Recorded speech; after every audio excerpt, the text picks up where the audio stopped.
নেত্রকোনার ভাটি অঞ্চলে বর্ষায় যাতায়াতের একমাত্র মাধ্যম নৌপথ। কাগজে কলমে নৌঘাট নির্দিষ্ট করা থাকলেও সেখানকার বাস্তব চিত্র ভিন্ন।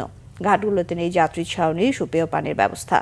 সমস্যা সমাধানে দ্রুত ব্যবস্থা নেওয়ার আশ্বাস দিয়েছে জেলা প্রশাসন। প্রতিনিধি মাহবুবুল কিবরিয়া চৌধুরী পাঠানো তথ্যচিত্রে ডেস্ক রিপোর্ট।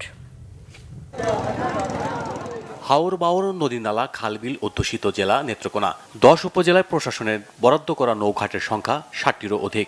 জেলা শহর থেকে শুরু করে দেশের যে কোনো জায়গায় যাতায়াত করতে হলে এসব ঘাট ব্যবহার করে থাকে জেলার কয়েক লাখ মানুষ। গুরুত্বপূর্ণ এই ঘাটগুলোতে নেই যাত্রী ওঠানামার সুব্যবস্থা। তাই নৌকায় ওঠানামা করার সময় ঘটছে নানা দুর্ঘটনা। এছাড়া যাত্রীদের জন্য নেই সুপেয় পানির শৌচাগারের ব্যবস্থা। এতে দুর্ভোগের শিকার হচ্ছেন দূর দূরান্ত থেকে আসা নারী, শিশু সহ বয়স্করা।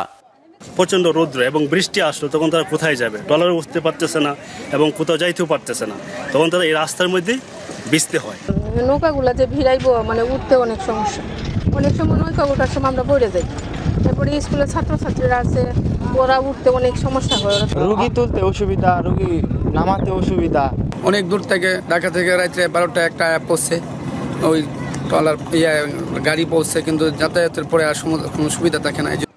সমস্যাগুলো সমাধানে সরকারকে পদক্ষেপ নেওয়ার দাবি নৌচালকদের। অনেক ঘাটগুলাতে দেওয়া আপনার বাথরুম নাই, এরপরে আপনার যাত্রী ছাউনি নাই, এরপরে পানির ব্যবস্থা নাই।